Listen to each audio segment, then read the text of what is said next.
Hey, what's up, everybody? It's me, Danae, and I'm here with a Sunday school session for you. Thank you so much for tapping in and tuning in at this time. Happy Sunday to you. Hope you've had a wonderful weekend. I'm here a little bit later in the day than anticipated.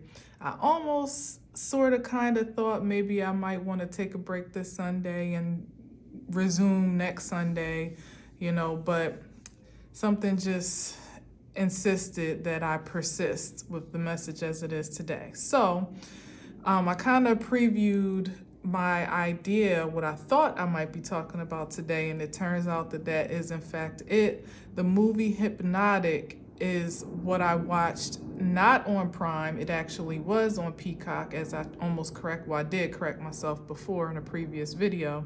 It's on Peacock now, starring Ben Affleck. And it's a movie that I kind of watched on a whim. Honestly, it seemed interesting enough, and I just felt like tapping in, so I did. And I guess it was for good reason, because it impressed upon me a great inspiration about life in general, globally, universally, nationally, and personally. It tapped into something very personal to me, as a matter of fact. And I feel compelled to share more or less almost in all of those regards, but it's a very concise message, not long at all. So bear with me as you will and take from it what you may, okay? So Hypnotic. This is the synopsis of the movie per something online. I didn't write this. Determined to find his missing daughter, Detective Danny Rourke finds himself spiraling down a rabbit hole while investigating a series of reality-bending crimes. Aided by Diana Cruz, a gifted psychic, Rourke simultaneously pursues and is pursued by a lethal specter, the one man he believes holds the key to finding the girl. The key phrase of this movie synopsis is rabbit hole. That's exactly what it was for the characters and for me, the viewer. The story begins with the flashback of the main character, Danny, remembering the unsolved abduction of his daughter. Then it's projected that he's having this regression in a therapy session. So we start off out the gate with what seems to be the main conflict of the story. Danny, who is a detective, seems to be holding on to his job with dear life as a distraction from his despair and distress. Later, we learn that he had lost his wife after the abduction, and so the job seems to be the only thing keeping him sane. As the plot thickens, Danny is thrown into a 911 emergency of an impending bank robbery, called in as a tip from an anonymous source. When Danny and his partner arrive, the scene of the crime quickly escalates to chaos with a series of fantastical events occurring in mystical ways that seem to be both in accordance with and somehow a distraction from the actual robbery. The antagonist of the tale is introduced at this point to be the mastermind of the criminal activity, except he's appearing to be controlling the scene with his words rather than his actions. He would literally speak to unassuming targets a directive of some sort, and they would immediately respond in obedience to his direction. The story takes its first plunge into the rabbit hole as Danny is observing the pattern of destruction and its catalyst.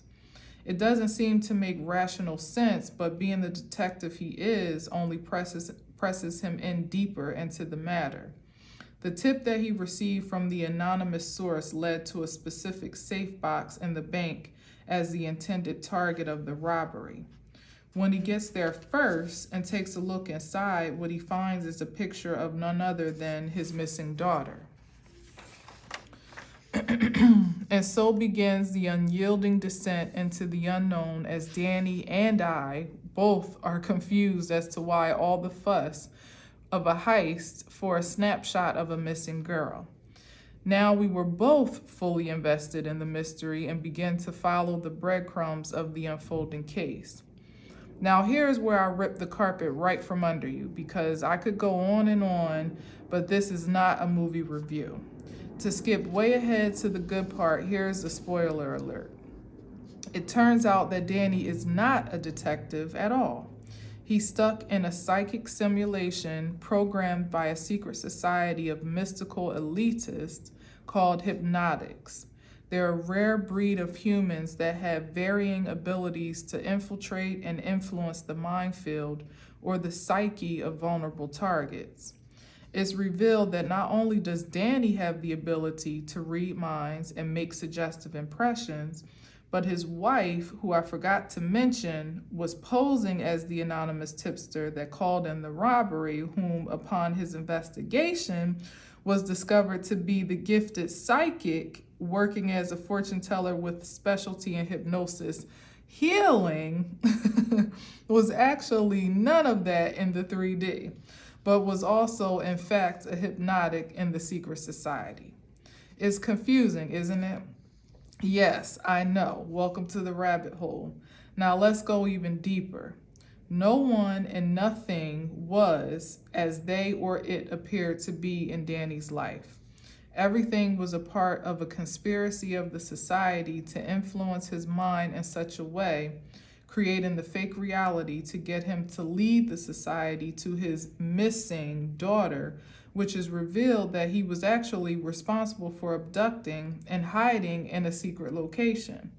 It turns out that she was the objected target the whole time, being a child of the two hypnotics and possessing unmatched and unprecedented powers.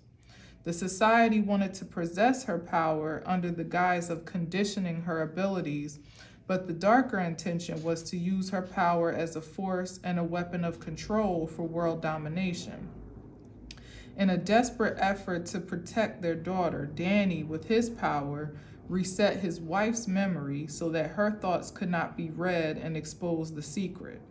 She operated hypnotically under the command of the society to appear to be part of the agenda up until the very end. Danny's mind was reset, I believe, by his daughter, but honestly, I don't know if I drifted off at that point when they revealed that, but I think his daughter, who was in her power but not fully, reset his memory, but he left himself breadcrumbs of clues to find her once the coast was clear.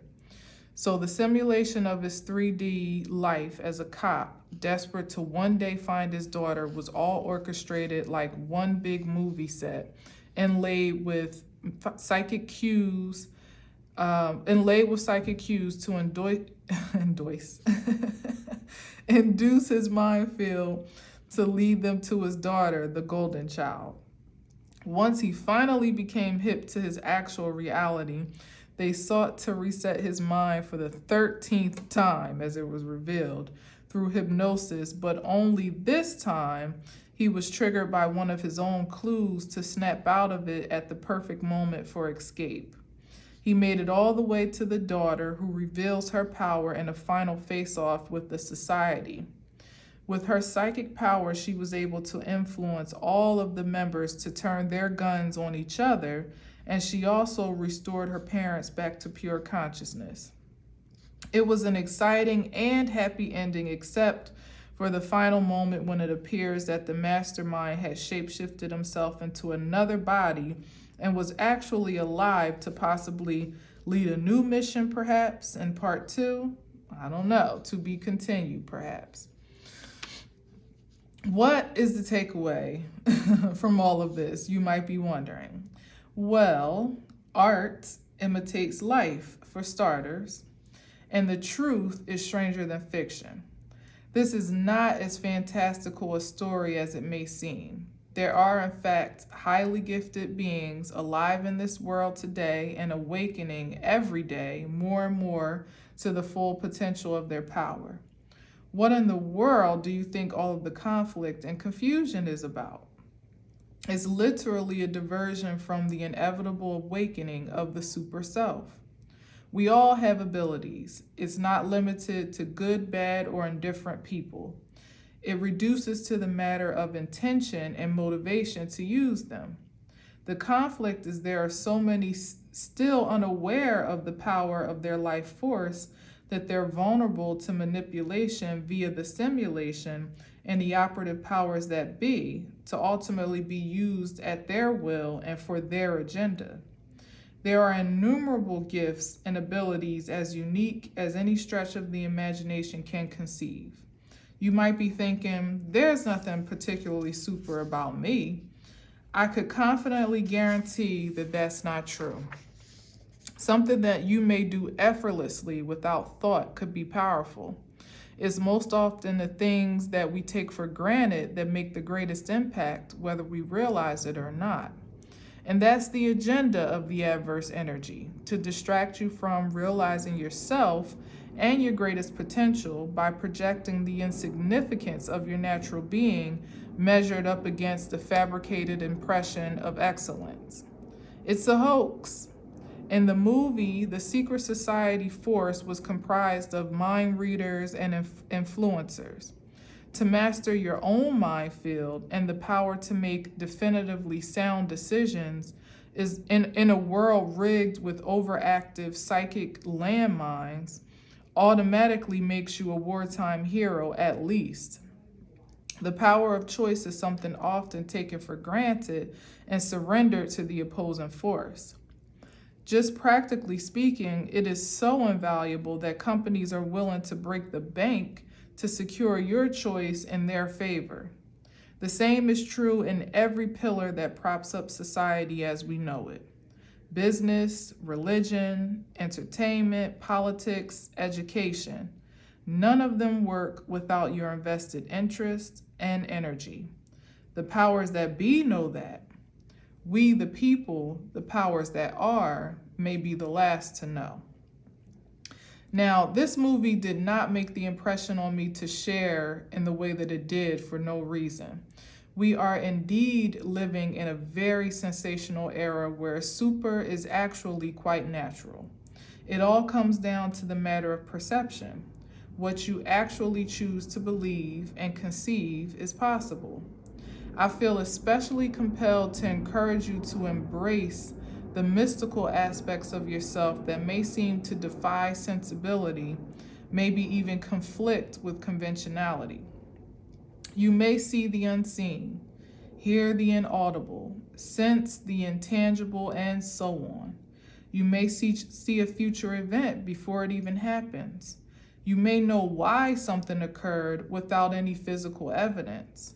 You may know things that you have no reason to know, or do things that you were never taught to do, just to name a few.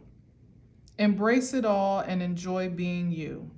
And certainly do not take for granted the seemingly small gifts and talents and abilities that may be artistic or intellectual, spiritual, athletic, domestic, and on and on and on and on.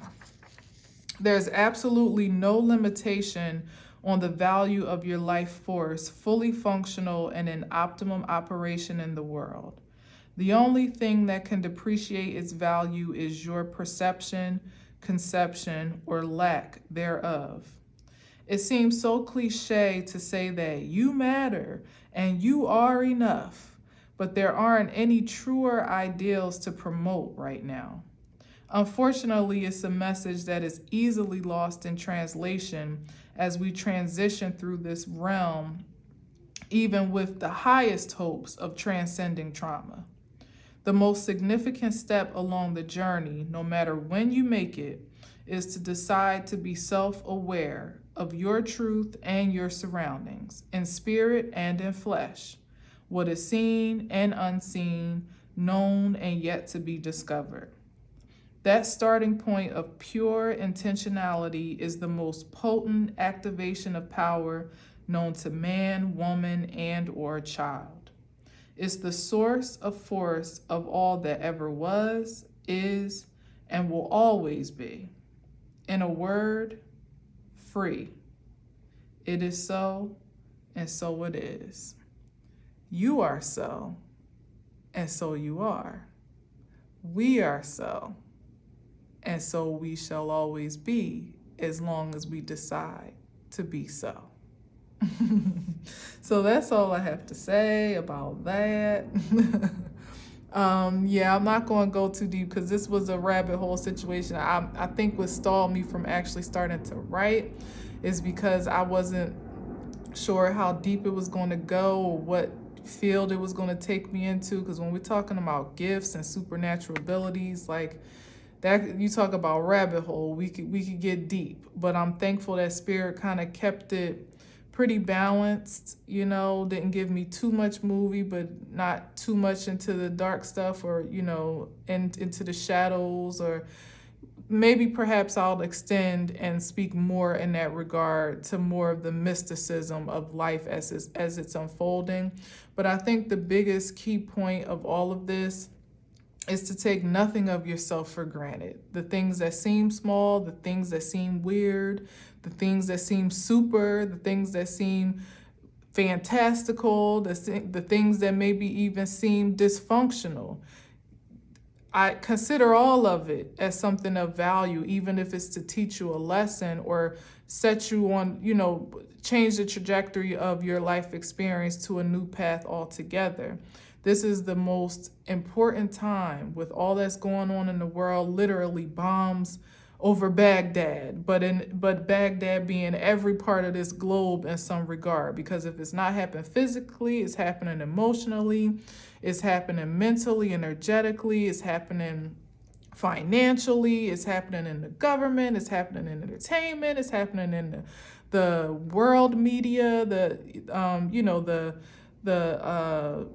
what do you call it? The media, the regular media, is happening in social media. It's like everywhere you look, there's some opportunity to be distracted or for your attention to be averted to something that more or less is either not real at all or just doesn't have a direct effect on who you get to be in this life. And more importantly, how you can best make an impact and a difference in a way that will truly be impressionable, that will truly matter.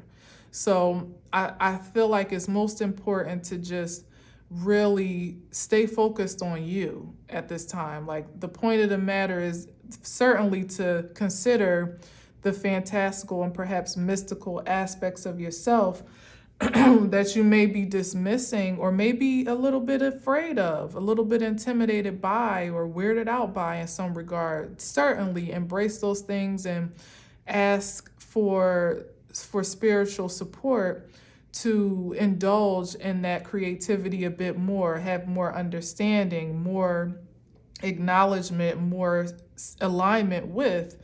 Definitely, but it's just as important not to take for granted the things day to day that make a big difference. As I said, it could be artistically, it could just be domestically, how you take care of your home, your family, your how you care for your coworkers, your extended family, what you do on the job, what you do as a profession, how serious you take the roles in your life that you occupy, whether it be a job that you're looking to get off or a new business that you're looking to start, or a new field of expression that you're looking to break into. The most important thing, no matter where you invest your energy at this time, is to know the true value of it, and to know that as a matter of fact, it's invaluable, that nothing measurable can actually equate to the price on your spirit and how that spirit is expressed in human form by way of you. It seems cliche. It seems like, okay, yeah, I matter, I'm important, I'm valuable. But there's nothing more important than to keep telling yourself that every single day, in big ways and small ways, and literal ways, and then figurative ways, meaning to actually affirm yourself day to day. Write some affirmations down affirming the value of you, what you appreciate about yourself, what you celebrate, what you feel even others may value of what you bring to the table. All of that comes into account. You can never do too much in affirming your spirit, especially in the climate that we're living in today. And in the figurative ways, just on how you actually hold your energy and treat yourself, knowing the value of your emotional intelligence, knowing that maybe that nudge in the spirit is not to be dismissed or ignored, that it's something that's to be valued and to to take seriously, when you're feeling depressed or you're feeling depleted, you're feeling uh, unconfident in some regard. Consider the connections to that emotional inference there. Like what incites that emotion. Definitely trace that line back to whatever person, place, or thing, even if it's just internal, but still there's still some cord connected to that emotion that's trying to teach you something about how to treat yourself a little bit better. Those are the things that matter most in this climate, because nobody's going to take care of you better than you can. And if you don't take care of you, nobody gets taken care of properly. I don't care how well you're able to stuff it down, suppress it, ignore it, whatever it is you're feeling or feeling incited to respond to energetically must be considered carefully for your most optimum experience of life. And that's the least that you deserve, quite honestly. It's your reasonable right to have a full life experience in this breath and body that you are occupying. So don't let anybody tell you any differently, or that you owe it to anyone else or anything else to sacrifice your well-being for the sake of any ideal. If you're not in full operative condition, then even your sacrifice will be lackluster. And I mean that in spirit and in truth. So it all comes from you being whole and complete and healed and happy. Happiness is a thing, you guys, and it matters. It matters just as much as breathing and eating and sleeping. To feel happy and that joy and in peace is most certainly a substantial resource in this life. All right, so I pray and hope the best for you. Receive of this as you will. Thank you for listening. I know it's not as exciting as the cards, but I thank you to all that tap in and tune in when you do, and take take from it what you will. And I just hope that you have a prosperous week ahead.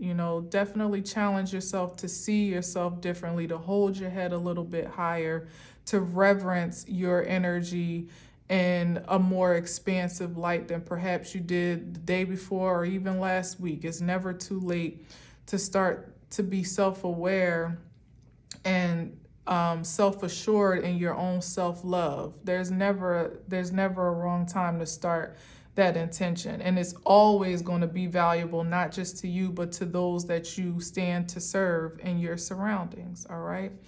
So again, thank you. Have a wonderful rest of your Sunday evening, restarting and getting ready for the start of the week.